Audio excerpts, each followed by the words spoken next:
Greetings, ladies and gentlemen. These are the first 3 chapters of a short story I've written for Amazon Vila, Rodgerhath and the Goldenaxe. Unfortunately, Amazon Vila is still unavailable for authors who are not residents of the United States of America. So I have published it instead on Amazon and Kobo, and the story can also be bought in paperback. Links for Rodgerhath and the Goldenaxe will be in the description. You may recognise some of the characters in this story from my family-friendly novella, Earl the Dragon Slayer. I'd like to take this moment to explain that this short story is for adults and is not suitable for children. I hope you all enjoy. Rodgerhath and the Goldenaxe by Edward White. Chapter 1. "One day," Stronghath, the dwarf blacksmith, exclaimed. "One day, and you have broken it already."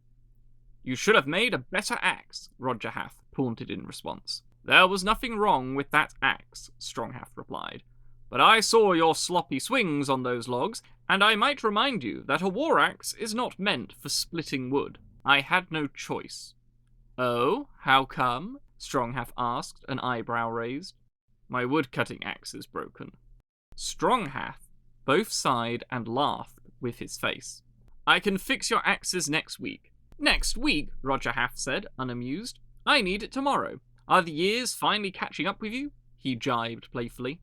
Despite the age gap, Rodgerhath and Stronghath had been friends for years, and such banter was their normal dialect.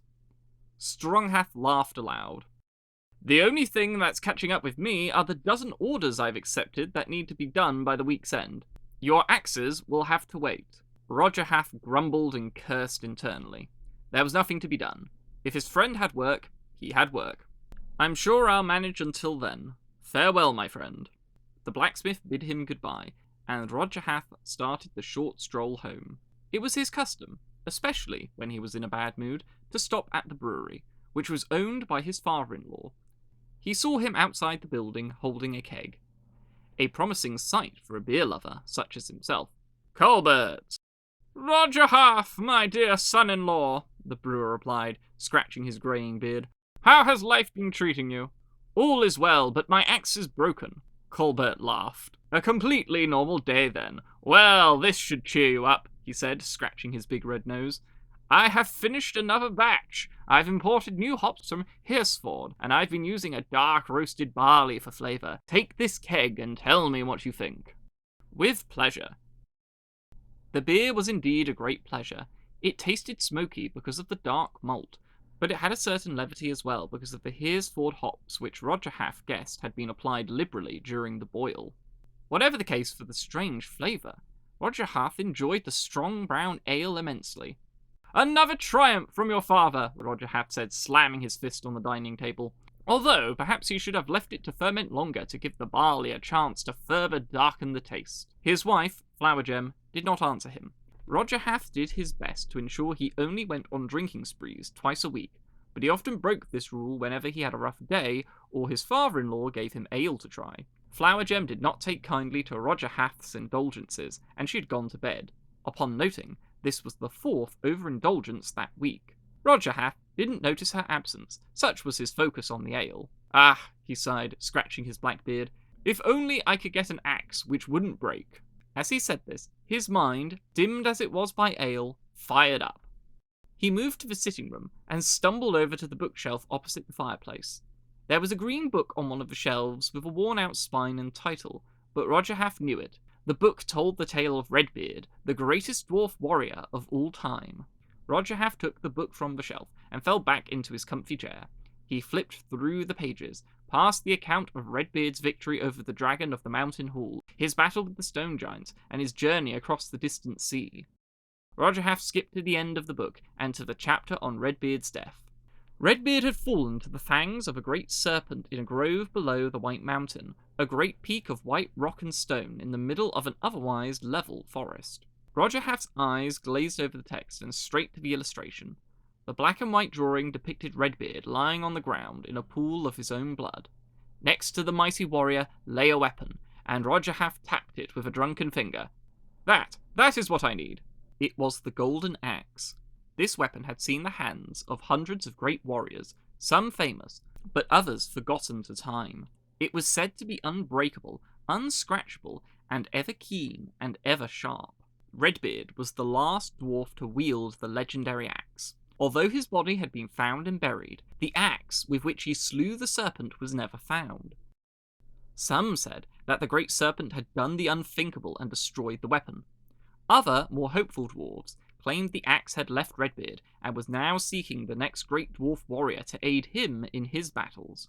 But others said that the axe was still somewhere around the White Mountain, but hundreds of dwarves had scoured the grove and the nearby mountain over the centuries and never found it. Despite the differing accounts of the axe's whereabouts, Rodgerhath decided, in his ale-happy state, that he should try to find the Goldenaxe. He put the book back on the shelf and went to the front door, picking up the shaft of his headless axe. Then he stopped. Although he was drunk, he knew he'd have to take some provisions for his quest. He walked back from the front door to the cellar door. He descended the steps and considered his collection of ales on the shelves before him. Gold, stout, brown, bitter, pale, cloudy, he murmured in deep deliberation. I shall go for the gold. He pulled a keg of golden ale off the shelf and placed it under one arm and made to leave the cellar, but stopped. Ah, and just one, cheeky porter. He took a dark bottle of black stout off another rack with his free hand and pulled the cork out with his teeth and took a mighty swig. He sighed with satisfaction and marched up the cellar steps and to his front door to embark on his grand quest, leaving his axe shaft behind. Rodgerhath awoke with a splitting headache and ringing ears. He opened his blurry eyes, but he didn't move otherwise, because part of him hoped the hangover would pass over if he lay completely still. Even with his groggy eyes, Rodgerhath got the impression that the ceiling of his bedroom was higher than before. He couldn't remember going into his bedroom, but he knew he would have to have returned to the house at some stage. As sensation returned to his now heavy and weary body, he felt an unusual soreness across his back and neck. That's odd. I bought a new mattress recently, he thought, but it feels like I'm sleeping on naked metal. He moved a hand to rub his eyes, and felt his arm brush some metal objects beneath him, followed by distinctive clinking sounds. With mounting confusion, Rodgerhath rubbed his eyes and lifted his lead-heavy and pulsating head to look at what he was lying on in the dim light. He saw three things. The first was that he was not in his bed, but instead lying on a gigantic heap of gold coins. The second was that he wasn't in his bedroom or even his house. He was in some vast, gloomy cavern, and stalactites and stalagmites were everywhere. Burning torches were mounted on the stalagmites and provided orange light around the chamber.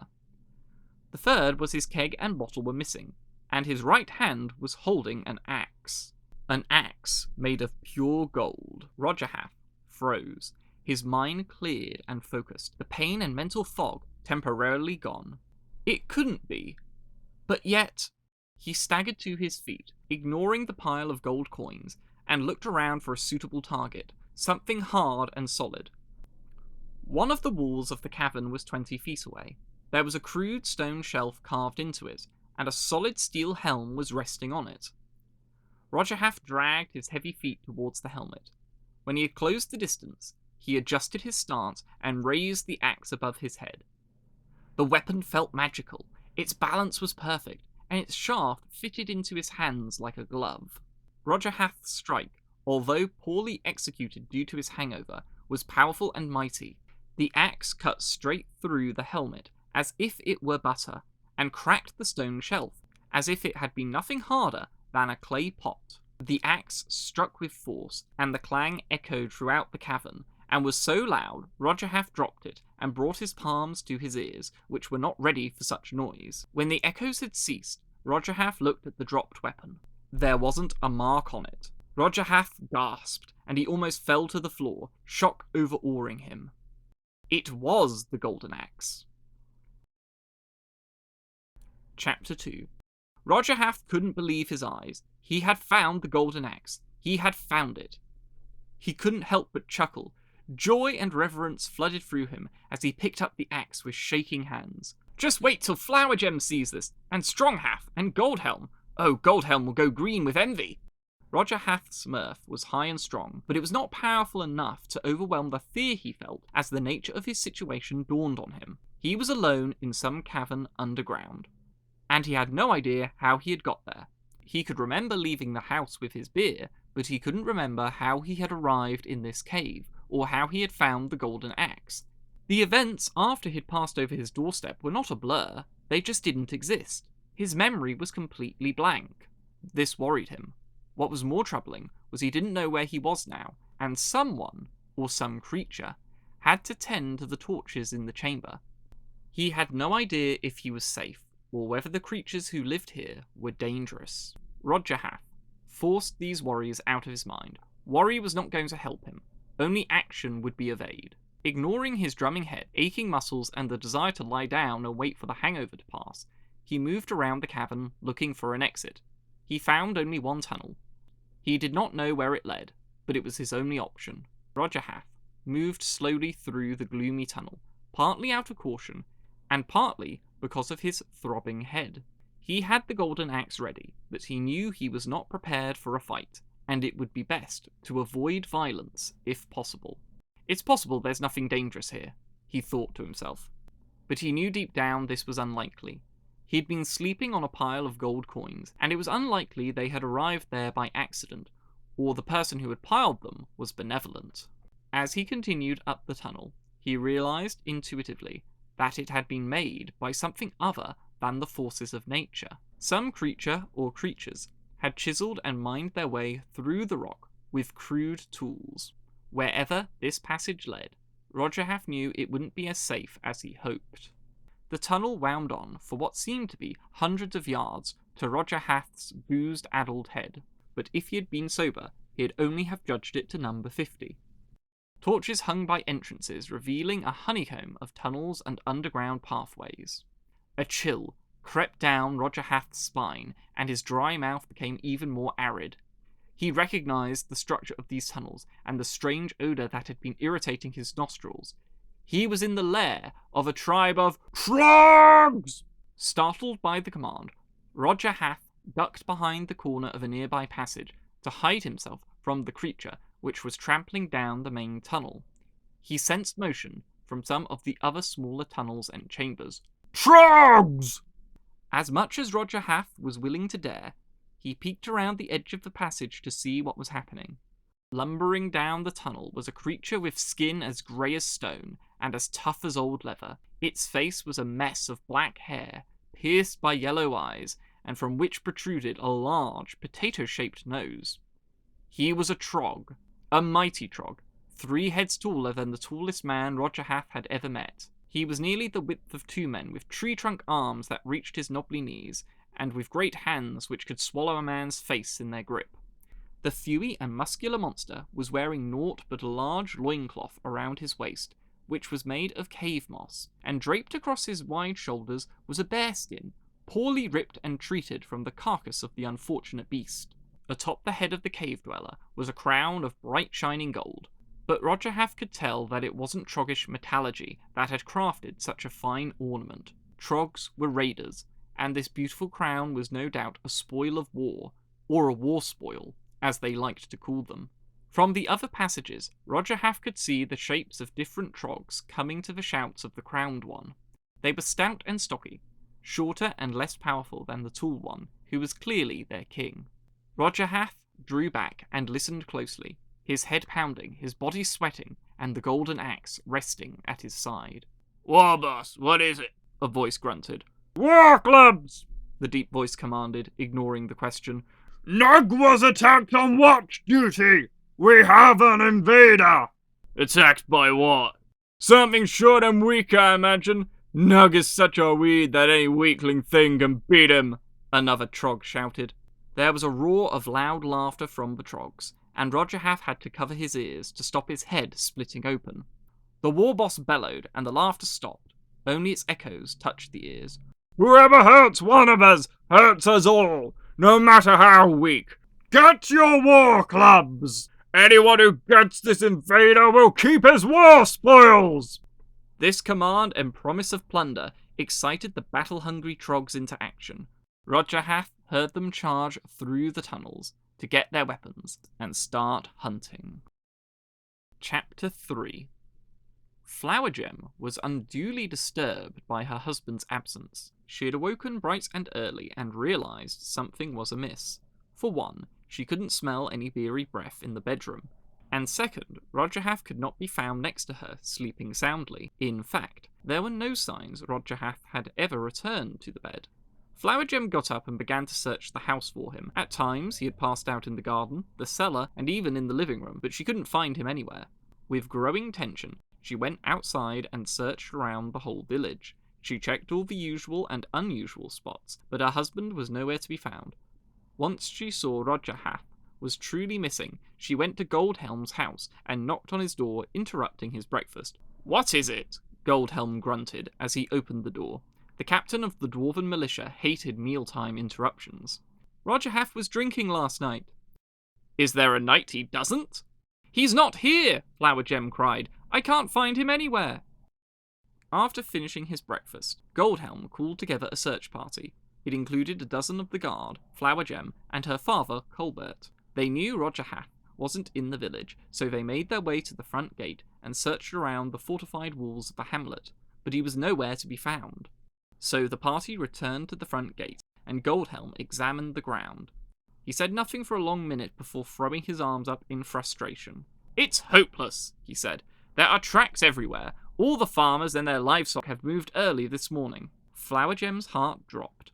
She sensed her husband was in danger, and she knew that they had to find him, but it wasn't possible to begin searching without an idea of where he had been going.